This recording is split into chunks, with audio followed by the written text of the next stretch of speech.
Yeah, ẹ káàsán, ẹ káàárọ̀, ẹ kúrọ̀lẹ́, ẹ káalẹ́ níbi tẹ́ bá ti ń gbọ́ mi. Ó depend lórí time tẹ́ bá wà, ló jẹ́ kí n kó mẹ́tẹ̀ẹ̀ta yẹn pọ̀. Orúkọ mi ni Kẹ́hìndé Adégbòdù JP. Mo kọ́kọ́ fẹ́ dúpẹ́ lọ́wọ́ àwọn èèyàn. Ó yẹ kí n ti jáde kí n ti dúpẹ́, but mi eléyìí gan tí mo fẹ́ ṣe kò tí ì ṣe ìdúpẹ́ proper. So màá kàn dárúkọ àwọn èèyàn kéékèèké kọ̀ọ̀kan, so but mo sì ń bọ̀ wá ṣe ìdúpẹ́ proper lọ́wọ́ everybody. In fact, gbogbo ẹ̀yin èèyàn tẹ́ ẹ support wa financially, spiritually, morally, so mo dúpẹ́ lọ́wọ́ yín gan fún tí a ṣe yẹ ẹnìkejì mi tí Ọlọ́run pè sọ́dọ̀ tá a ṣe lọ. So ojú òní ti gbogbo yín lágbára Ọlọ́run. Mo dúpẹ́ lọ́wọ́ gbogbo ẹ̀yin tẹ́ ń gbàdúrà fún wa, tẹ́ ń message, tẹ́ ń pè lójoojúmọ́, àtàwọn tọ́lọ́run lò láti jẹ́ kí kinní yẹn kó lọ bó ṣe yẹ kó lọ. Àwọn bíi bàbá wa Dr. Yínká Ayéfẹ́lẹ́ Ọjà, ẹ ṣé bàbá, ojú òní tì yín láéláé. Àwọn bíi bàbá mi Táíwò Òjó, bàbá mi Professor Mojo, bàbá mi bàbá Ṣebí Ọba, Professor Miye, a lot of people, àwọn colleagues mi náà tán wà ní committee. Mo sì máa tún fídíò mi ṣe tí màá dúpẹ́ proper dáadáa, tí màá dákọ everybody. So eléyìí ó wà urgent ló kàn jẹ́ kí n kọ́kọ́ fẹ́ ṣe. Mo dúpẹ́ lọ́wọ́ yín, ojú òní tì yín. Now to my point tó mú mi ṣe fídíò yìí gangan, mi ò kì í ṣe social media person. Mi ò really like ẹni tó like náà jù tó máa ń ṣe jù ló ti lọ yẹn, but torí nǹkan kan tó happen ló jẹ́ kí n wá sí online, ló jẹ́ kí n fẹ́ sọ̀rọ̀ tí mo fẹ́ sọ yìí. I think ìgbà tí ká tó bẹ̀rẹ̀ burial planning something, so wọ́n organize committee léyìí tí ó jẹ́ pé dáàdi mi Ọláyínká Ọjà, àwọn náà head committee yẹn. So wọ́n dẹ̀ create a group pé láti béèrè fún support lọ́dọ̀ àwọn èèyàn fún anyway tán lè fi support wa. So because àwọn yẹn ni ò jẹ́ kójú tì wá. So bàbá mi Ayéfẹ́lẹ́ dẹ̀ make sure pé àwọn monitor gbogbo nǹkan yẹn dáadáa, everything fi lọ bó ṣe yẹ kó lọ. So now but issue kan happen ní alẹ́ ìjẹta mọ́júmọ́ àná, because èmi ò sí nílé, mo travel, mo lọ sí Ọ̀ṣun State. So around past 9 lálẹ́, so ó ní ìyàwó Táíwò dédé call mi. So but mo rí pé nínú ohun ẹ̀yẹn ó ń panic. Kí ló ṣẹlẹ̀ wá ní àwọn kan kó ìbọn wá bá wọn nílé, pé àwọn mẹ́rin ni wọ́n, gbogbo wọn náà dẹ̀ kó ìbọn wá bá wọn nílé.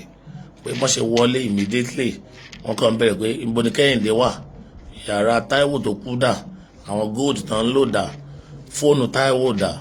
Wọ́n láwọn sọ pé fóònù Táíwò wà lọ́wọ́ mi, wọ́n ní káàkì ńkọ́. Wọ́n láwọn sọ pé mi ì sílé, mo travel, pé kí mọ́tò yẹn náà ni mo gbé lọ nǹkan. Wọ́n sọ pé òkè Kẹ́hìndé yẹn gẹ́gẹ́ làwọn wá pé àwọn fẹ́ rí ibo ló wà, yàrá ẹ̀dà. Wọ́n ṣàwọnú yàrá mi, wọ́n tiẹ̀ tún wọ aṣọ mi lọ, wọ́n dẹ̀ kó ìwọ̀n bá aṣọ tán lè kó, wọ́n kó bàtà. So mo dúpẹ́ pé wọ́n ṣe anything fáwọn ọmọ wọn, àdẹ̀ fọwọ́ kàn àwọn ìyàwó. So wọ́n gba gbogbo phones wọn, wọ́n gba ìwọ̀nba owó tó bá lọ́wọ́ wọn nílé. So now nǹkan tó jẹ́ kí n fẹ́ ṣe fídíò yìí, wọ́n ní lára àwọn people yẹn tó wá yẹn, ìkànnù wọn make call, bóyá ẹni tó rán wọn ó ń pè é pé àwọn ò bá Kẹ́hìndé gangan lé o, pé àwọn ọmọ kéékèèké àtàwọn obìnrin làwọn bá, pé àwọn ò sọ pé àwọn eléyìí lówó kankan lọ́wọ́ kankan, pé àwọn ò bá Kẹ́hìndé lé. Now mo fẹ́ clarify nǹkan tó pọ̀, nǹkan tó jẹ́ kí n jáde torí security purpose ló jẹ́ kí n jáde, torí ààbò lórí àwọn ọmọ mi àtàwọn ọmọ Táíwò àti family mi àti èmi gan. Òun ló fà mí ìbá ti ṣe tí mo fẹ́ ṣe, but mo ti rò pé this is the only way tí mo lè fi express ara mi, tí mo lè fi kíró ẹ̀ má bàa tún ọkọ̀ ọ̀mù, because mo mọ̀ èmi thought mi bí mo ṣe rò ó ni pé àwọn tó wá sílé owó táwọn èèyàn send sí mi through platform tí Bàámi Ayéfẹ́lẹ́ create, so wọ́n rò pé owó yẹn ṣì wà lọ́wọ́ mi, wọ́n rò pé owó yẹn wà lọ́wọ́ mi, so nǹkan motion tán bá wá sílé nìyẹn. Imagine ọjọ́ yẹn ló pé ìjẹjọ́ tá a sin Táíwò, àwọn kò kàn wọ́n pé èèyàn ti ẹ̀kú bóyá èèyàn mọ̀, so kò kàn wọ́n, nǹkan táwọn wà after nìyẹn. So mo fẹ́ ṣe nǹkan tí mo dẹ̀ fẹ́ ṣe yẹn ni pé wọ́n ń pè níbi kéèyàn kó àkóyawọ́. Ìfàmù pé nǹkan tí mò ń ṣe inú Bàámi ò ní dùn sí ìyẹn Ayéfẹ́lẹ́, wọn ò ní fẹ́ kí n ṣe, but mo wò pé this is the only way tí mo lè fi ṣe láti save ara mi àtàwọn family mi kírú ẹ̀ má bàa tún happen mọ́, torí àwọn olè tó wá wọn wá lóru, alẹ́ náà wá past 9 lálẹ́ náà wá, wọ́n dẹ̀ náà lò more than 45 minutes. So gbogbo àwọn security àdúgbò wọ́n gbìyànjú bọ̀ kán tó débẹ̀ kémi tó rí wọn get, àwọn people yẹn ti ṣe nǹkan tó fẹ́ ṣe, wọ́n ti lọ. So mo fẹ́ post iye owó tó wọlé, then màá post bá a ṣe náwó yẹn síta, receipt everything because ká tó sin Táíwò àti parí building yẹn.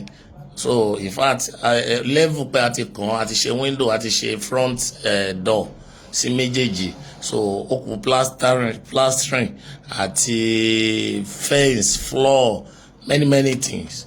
So inú owó yẹn náà la dẹ̀ ti ṣe. So màá post àwọn receipt yẹn sí online, màá dẹ̀ fi account balance mi síbẹ̀.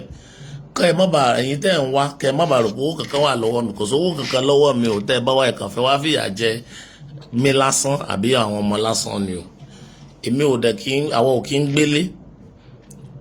Ẹ má harm àwọn ọmọ, torí kò sí nǹkan tó kan àwọn ọmọ yìí níbi nǹkan tó ṣẹlẹ̀ yìí. Mo mọ̀ pé owó yẹn lẹ need, but kò sí owó yẹn lọ́wọ́ mi mọ́ o, mi ò gbọ́dọ̀ parọ́ fún yín o, mi ì parọ́ o. Màá fi account balance mi, màá fi hàn yín. In fact kò ní jẹ́ account tó ń sanwó sí nìkan, gbogbo account tí mo ní màá send gbogbo ẹ̀ balance tó wà bẹ́ẹ̀ kẹ́ ẹ lè mọ̀ pé mi ò lówó kankan lọ́wọ́, tó wáyé pé nǹkan tẹ́ ń wá nìyẹn, mi ò lówó lọ́wọ́. Èmi ò dẹ̀ lára ìyá o, it's true, mo mọ nǹkan tí mò ń sọ o. So nǹkan tó ṣẹlẹ̀ ní ẹ tó yẹ kí n come online kí n sọ̀rọ̀ yìí o, because wọ́n ní téèyàn bá dákẹ́ tara ẹ̀ máa bá dákẹ́, àìlè sọ̀rọ̀ dẹ̀ ní bẹ̀rẹ̀ orí burúkú. Time tí mo wà yìí kò ń ṣe gbogbo nǹkan báyìí ló yẹ kí n tún máa face, but mo mọ̀ pé ìlú tá a wà kò sí ní tó kan àwọn kan, so nǹkan táwọn wà after náà wà after. So tó bá yẹ pé mo mọ̀ pé olè ilé ló máa ń ṣílẹ̀kùn fún títà, tó bá yẹ pé lára ẹ̀yin tẹ́ ẹ mọ̀ nípa kínní ni ẹ̀ ń rò pé bóyá owó sì wà lọ́mì kan wá gbà yòókù, kò sówó. In fact owó yẹn gan kò tún tó, àtúntì náwó mi lọ nílé ẹ̀ torí kò yẹ parí tán náà, àkànṣáré ṣe gbogbo ìyẹn ká fi ṣe bẹ́rẹ̀, ká fi sin Táíwò síbẹ̀ ó ní o. So màá post everything so online. Ẹ jọ̀ọ́ mo bẹ̀ yín o, mi ìgbéraga o, kò sówó lọ́wọ́ mi o, mi ìparọ́ fún yín o, mi ò live fake life, àwọn ò kí ń gbé fake life o. Mọ́tò tí mú tá ń lò wọ́n fún wa ní o, àfọwọ́ ara wa rà o. Ẹ jọ̀ọ́ mo bẹ̀ yín, ẹ bá mi, ẹ jọ̀ọ́ ẹ jẹ́ káwọn family mi wà àtàwọn ọmọ Táíwò, ẹ jẹ́ kọ́kàn wọn balẹ̀, because láti ìjẹta yẹn ẹ̀rù ń bá àwọn ọmọ yẹn, wọ́n láwọn ò lè sunlé. Níbo ni mo fẹ́ kó wọn lọ? Kò síbi tí mo fẹ́ kó wọn lọ. Ọ̀ṣun tí mo wà ọkàn mi ò papọ̀, mi lè ṣe nǹkan tí mo lọ ṣe ń bẹ̀ mọ́ tí mo fi padà wá sílé. Ẹ jọ̀ọ́ mo bẹ̀ yín ni o.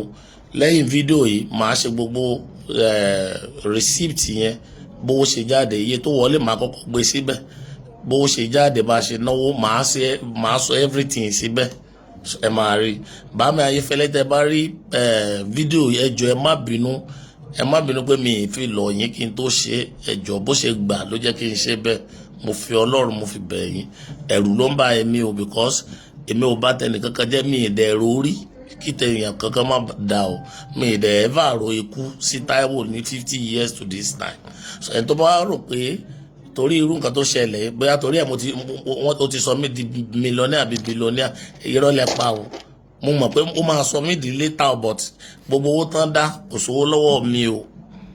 Ó ní mo ní kí n sọ o. Ẹ jọ̀ọ́ o ẹ̀yin èèyàn, ẹ bá mi bẹ̀ wọ́n, ẹ̀bẹ̀ ni mo lè bẹ̀ wọ́n o. Mi ì lágbára kankan o, lẹ́yìn Ọlọ́run lẹ́yìn àdúrà mi ò ní nǹkan kan o. Ẹ jọ̀ọ́ o, ẹ dákun o, ẹ má wálé láti wá háàmù àwọn ọmọ mi àtàwọn ìyàwó àti àwọn ọmọ Táíwò. Ẹ jọ̀ọ́ ẹ kàn tí ẹ rò pé à ń mọ̀ lọ́wọ́, ẹ jọ̀ọ́ ẹ kàn tí ẹ rò pé àmọ́ lọ́wọ́ mo bẹ̀ yín ni mi ò lágbára kankan ibẹ̀ ni mò ń bẹ̀ yín o. So after this video ẹ máa rí gbogbo post yẹn, gbogbo receipt bá ṣe náà àti iye tó kù láwọn àkáǹtì mi tí mo ní. So mo rò pé tẹ́ bá rí yẹn bóyá ọkàn yín máa balẹ̀ pé mi ò parọ́. And tó bá dẹ̀ jẹ́ pé another reason lẹ fi wá, mo mọ̀ pé mi ò ṣẹ̀yìn o, mi ò dẹ̀ ṣẹ̀ anybody o, mi ò ṣẹ̀yìn o. Mo mọ̀ èèyàn kì í rìn kórí má mi o. Tó bá yẹ pé mo ṣẹ̀yìn ẹni tí mo bá ṣẹ̀ kó sọ o, màá bẹ̀ o, mi ò proud o. Lọ́wọ́ tí mo wà yìí o, mi ò proud, mi ìgbéraga o, mi ì dẹ̀ ní kankan tí mo gbẹ́mi lé o ju Ọlọ́run lọ o. So ẹ jọ̀ọ́ o, ẹ dákun, ẹ má jẹ́ kó tún jẹ́ tẹ̀léńtẹ̀lé, ẹ má tún já fi social media popular lẹ́ẹ̀kejì o. Mo bẹ̀ yín torí Ọlọ́run, ẹ ṣé o.